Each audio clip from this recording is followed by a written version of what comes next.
So Sherlock Holmes and Dr. Watson are on a camping trip, and they set up their tent and they fall asleep. And some hours later, Holmes wakes up his friend and says, "Watson," I can't do the accents, but, use your imagination. "Watson, look up at the sky and tell me what you see." And Watson replies, "I see millions of stars." And then Holmes inquired, "Well, what does that tell you?" And Watson ponders for a moment, giving the question his best hypothesis. And he says, "Astronomically speaking, it tells me that there are billions of galaxies and potentially billions of planets. Astrologically, it tells me that Saturn is in Leo. Time-wise, it appears to be approximately 3:15. Theologically, it's evident the Lord is all-powerful. And meteorologically, it seems we will have a beautiful day tomorrow. So what does it tell you?" Holmes is silent for a moment, then speaks. "Oh, Watson, what it tells me is someone has stolen our tent."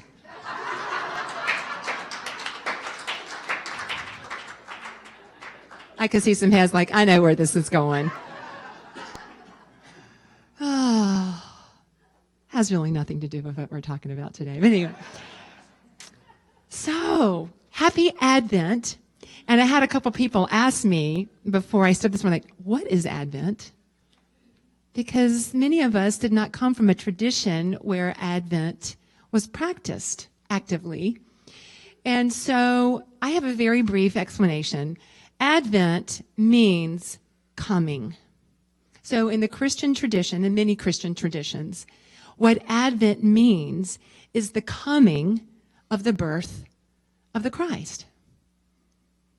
So in unity, how we interpret Advent is the coming in our awareness, the birth in our knowing, and in our expression of the Christ that we are, of the divine that we are. And see, every year at Christmas, we get to celebrate that birth. That's the truth of us. And also, to me, it's adventure. The adventure of the journey of claiming that Christ essence, anchoring in it, right? And then expressing it through that claiming at the deepest level of our being. And what I assert and what I know is that every year, if you reflect back on the last year, you've grown, you've expanded, you've deepened. And so we celebrate the 4 pillars that have been created that seem to truly support that birth. Faith, which is also called hope.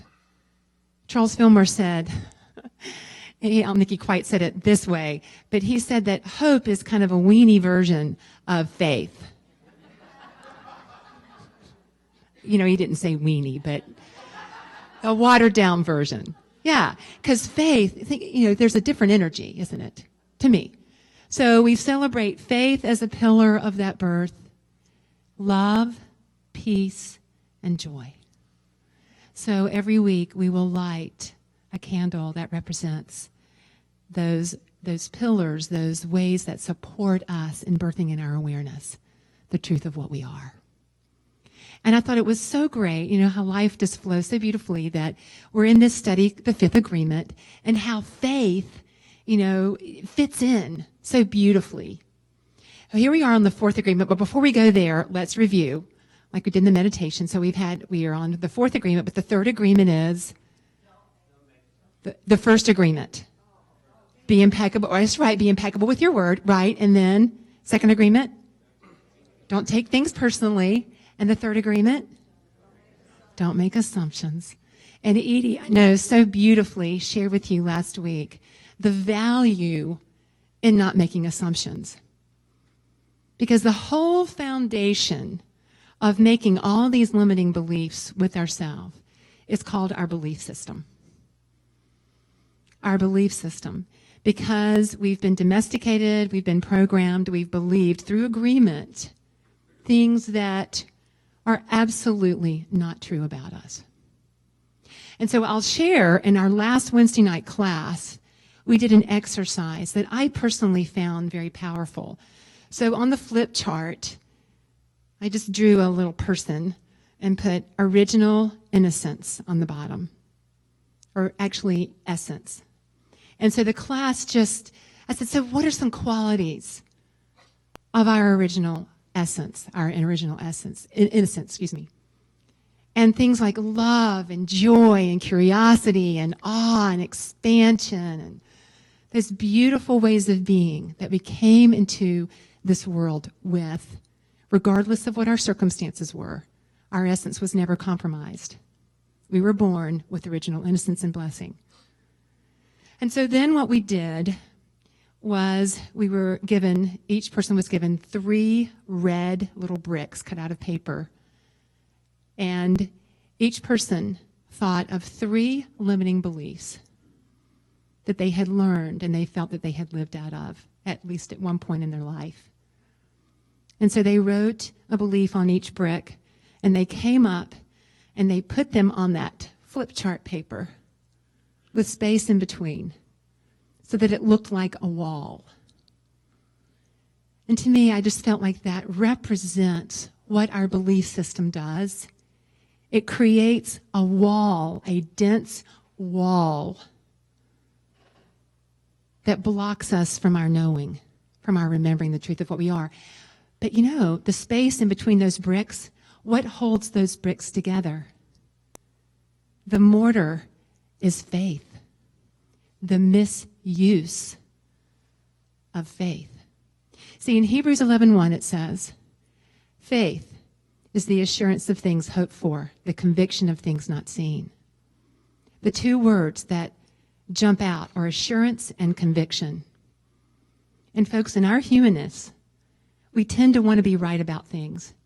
And we can place our assurance and our conviction in things that are simply not true. Like beliefs like, I'm unworthy, I'm not valuable, lovable, capable. Yeah, I'm too much. All those beliefs were on that wall. And so that is when we misuse our power of faith. Because, you don't need any more faith.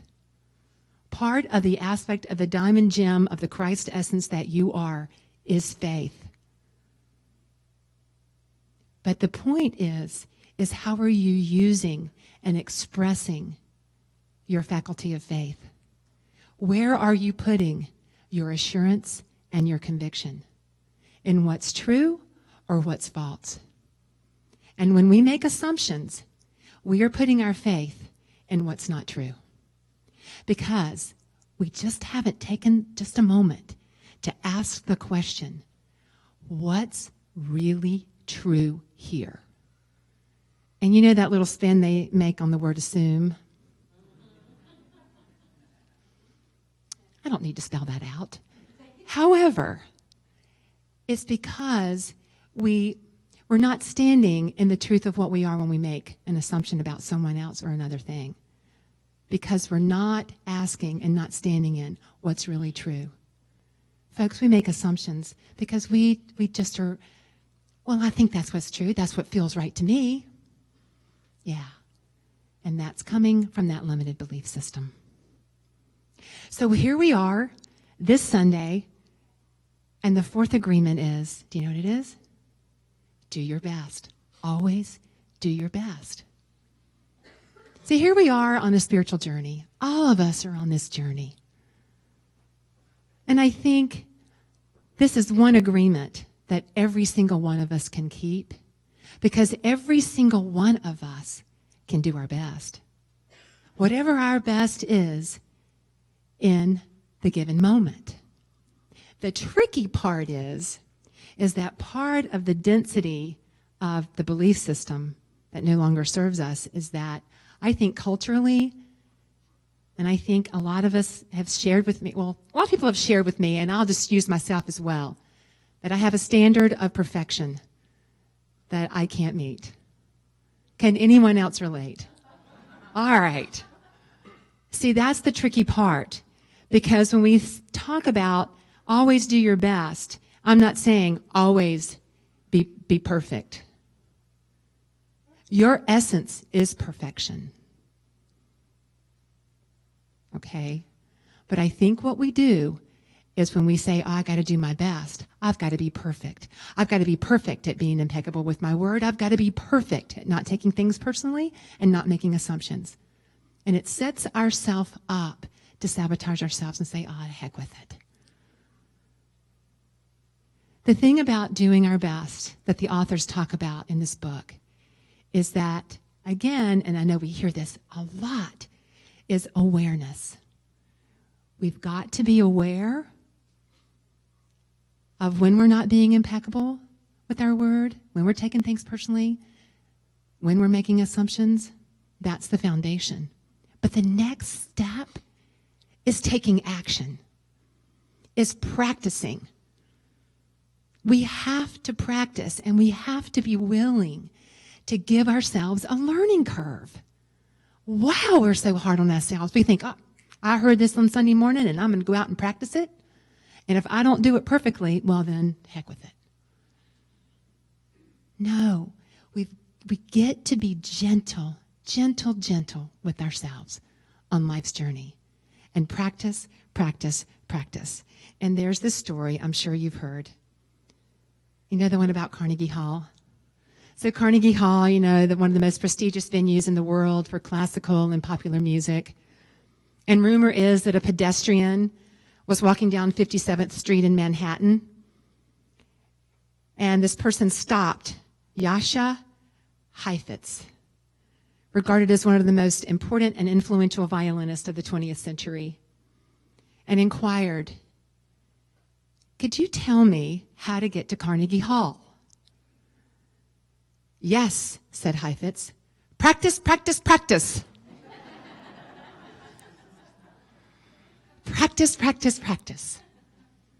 Folks, it's the same on the spiritual journey. We get to practice. We get to give ourselves a learning curve. We get to be gentle with ourselves. You know, there's a scripture from Luke that says, and Jesus grew in wisdom and stature. Jesus grew. It wasn't like he just came out of the womb and went, ooh, I am the Christ. I can do no wrong. No, he had a journey as well in terms of the stories that are recorded in the Bible. We are also on our journey where we're growing in our awareness of the wisdom that we are as divine beings. We're growing on the spiritual journey, folks. Every single day, with every single conscious choice that comes from awareness, we're growing. And often, because we're living in this skin, we can't see how far we've come. But let me tell you, all it takes is to go home and be with your family over the holidays. And you'll see how far you've grown. Really. I just came back from North Carolina from visiting, and it was a completely different visit. It was just, I didn't leave crying or anything. No, seriously. I did notice a difference in how I could just be with my family and be in the situation, you know, with my sister's passing. Those of you know that. So life in its beautiful unfolding gives us opportunities to learn and grow. And we can either resist those opportunities, we can push against, or we can stay as aware as we possibly can in each moment and make a conscious choice to be impeccable with our word. Please, folks, especially with yourself. To be impeccable with your word about the world. Whenever you hear a story about ISIS, what's the truth of our planet? What's the truth of every person on this planet? Folks, we are given a sacred responsibility to hold the truth. Being impeccable with our word in all of our relationships, to release taking things personally, to take on the experience of someone else. You are never responsible for the experience of another person. You are responsible for your own. And to release taking things personally, to release making assumptions. Those are not they're not very easy sometimes, is what I'll say. However, what each of us can do is our best. So this week, I just want to invite you to do your best. To do your best, first and foremost, gently. Be gentle with yourself and to stay as conscious as you possibly can stay as you make choices. That's the journey. And also to allow this beautiful community that you call home to support you on this journey. Will you breathe with me? Okay, so this week we're going to do this, right? We're going to do our best, gently and consciously. And let's affirm together. I make conscious choices to do my best. My life changes, deepens, and expands in amazing ways. Yes, it does. And blessings.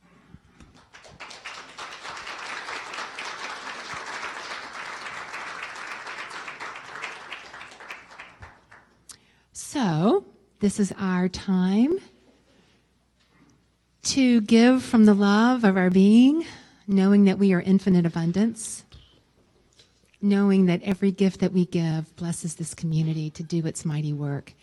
And so as we move into that energy, I'd like to share some prosperity wisdom with you from Busting Loose from the Money Game by Robert Scheinfeld. There is no power outside of you, not in anyone or anything. As an infinite being, you have instant access to all knowledge, wisdom, and insight. Claim your infinite nature and open fully to it, and know the abundance that is you. All right, so let's affirm our offering blessing together.